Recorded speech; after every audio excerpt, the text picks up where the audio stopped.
Coucou, c'est Gaëlle et je suis très heureuse de vous présenter aujourd'hui ma première exposition personnelle en tant qu'artiste et qui a lieu jusqu'au 8 mai 2025 à la galerie Syndrome Artistique. C'est une galerie qui se trouve 20 rue du Petit Chêne à Lausanne. Alors, vous pouvez imaginer quand on a sa première exposition personnelle, la première fois qu'on voit son nom écrit en gros comme ça sur la vitrine, eh bien c'est beaucoup d'émotions. On y va, par ici la visite. Cette première œuvre qui est présentée ici, qui est mise en exergue dans cette exposition, eh bien, elle est beaucoup plus ancienne que tous les autres travaux qui sont présentés par ailleurs. Je l'avais réalisée simplement pour moi il y a une dizaine d'années et pas du tout dans l'idée de l'exposer un jour. En effet, se dire artiste, eh bien, c'est un processus qui peut prendre du temps. Alors c'est vrai que moi je me suis toujours sentie créative, créatrice, qu'il s'agisse bien de créer un projet culturel, ce que je faisais dans ma première vie professionnelle, ou bien des formations en ligne, ce que je faisais dans ma deuxième vie professionnelle, ou bien encore plus personnellement en cousant, tricotant, brodant, en fabriquant des petits objets de la vie quotidienne. Et donc il m'a fallu passer du ressenti de l'acte créateur qui a une certaine utilité à la pure expression d'une vision du monde. Et à ce sujet, eh bien, un ami peintre m'a dit un jour que c'est pas le fait de peindre qui définit un artiste, mais c'est plutôt sa manière d'observer et de percevoir les formes, les couleurs, les textures, les matières.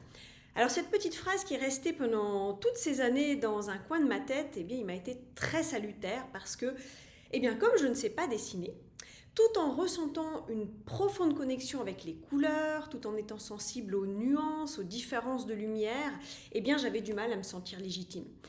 Et ce qui m'a permis de sauter le pas vers une pratique artistique assumée, c'est cette fatigue chronique que je vis depuis maintenant presque 3 ans et qui, m'empêchant de travailler, faute d'énergie, m'a contraint à stopper tout le reste. Ce que la vie me proposait, c'était de me connecter encore plus profondément à qui je suis vraiment. Pendant ce temps qui m'a été donné, j'ai exploré plus avant ce qui comptait vraiment pour moi. D'un côté, ça m'a permis d'ancrer davantage mon approche spirituelle de la vie, de l'intégrer vraiment dans mon quotidien. Je vous en parlerai d'ailleurs plus avant tout à l'heure. Et puis comme j'avais aussi du temps pour mes loisirs, pour m'amuser, alors sans rien attendre d'autre que de jouer avec les couleurs, je me suis offert une boîte d'aquarelle. Et c'est de ce double mouvement qu'est née cette série ici consacrée à Marie-Madeleine.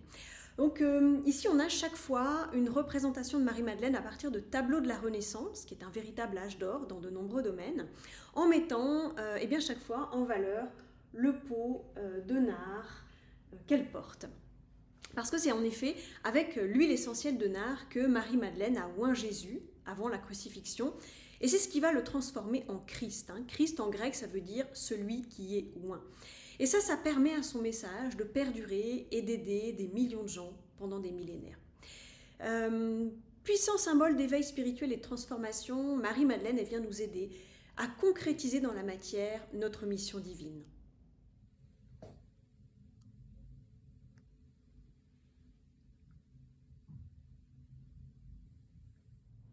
Dieu, faisant particulièrement bien son travail, s'est présenté à moi quelques semaines plus tard un stage de collage ici à Lausanne qui correspondait exactement en tout point à ce que je cherchais pour pouvoir avancer artistiquement. Et c'est comme ça que j'ai trouvé ma voix, ma patte, mon style. Je crée des tableaux qui vont associer du collage, de l'aquarelle, du feutre acrylique, de l'estampage, autour d'images archétypales et de citations inspirantes. Alors, comment est-ce que je pratique exactement ? La première couche, c'est très simple, c'est un collage, donc un assemblage d'images. Et puis ensuite, je vais lisser le tout. Notamment, l'idée, c'est de créer un pont en fait, entre les différentes images. Donc, je vais poncer les démarcations ici, parfois un petit peu plus ailleurs dans les images pour, là aussi, lisser le tout, donner une certaine unité au tableau. Et puis ensuite, je vais passer une très légère couche d'aquarelle, très diluée. Là encore une fois, il s'agit de lisser et de créer vraiment des liens entre les différentes images. Et puis ensuite, eh bien, je vais aller rajouter des petits détails. Donc ça peut être des tampons, comme ici on le voit, ou bien du feutre acrylique, comme là. Voilà, je rajoute des petits détails. Ici, je me suis amusée avec des petits détails de feuilles d'or. Alors, l'estampage, ce sont des tampons, soit que j'achète directement dans le commerce, comme c'est le cas ici, soit que je fabrique moi-même. Et puis, quelquefois, je termine aussi en créant un pourtour à la cire, là, comme c'est le cas ici, que j'applique eh bien, soit au chiffon, soit tout simplement avec le doigt.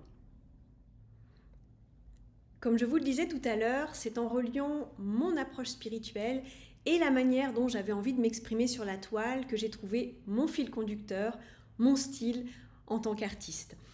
Au fil de mes lectures, de mes expérimentations personnelles et du suivi aussi des personnes que j'ai accompagnées en tant que thérapeute, j'ai développé avec le temps une approche spirituelle qui est fondée sur l'expérience.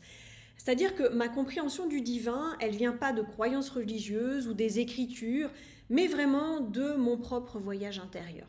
J'ai peu à peu acquis la conviction que Dieu était en tout et en tous, qu'il était en réalité ce que les physiciens quantiques appellent le champ. C'est-à-dire je suis Dieu, tu es Dieu, nous sommes Dieu, tout comme le vent, les arbres, l'océan, les animaux, les nuages, les arcs-en-ciel, le soleil.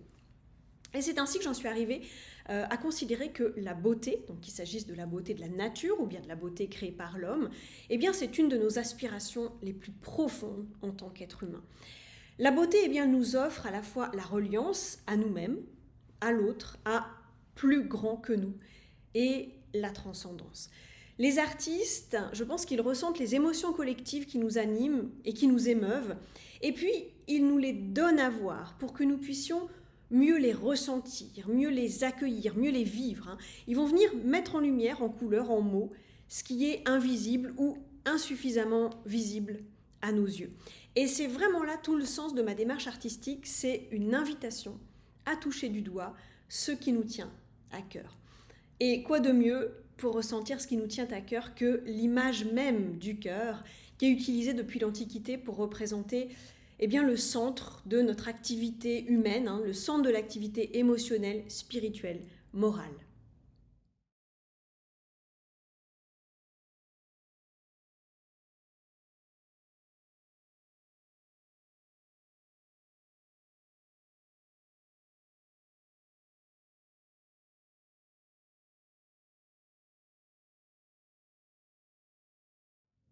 Pour terminer, je vous propose un focus sur quelques autres œuvres présentées ici.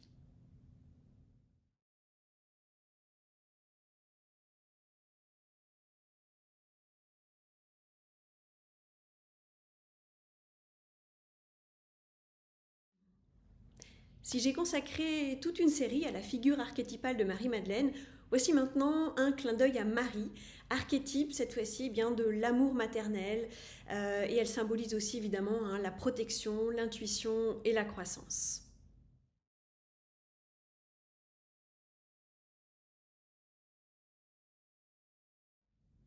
Et enfin, voici quelques citations inspirantes qui ont une résonance particulière pour moi et qui m'ont guidée à un moment donné ou à un autre de ma vie.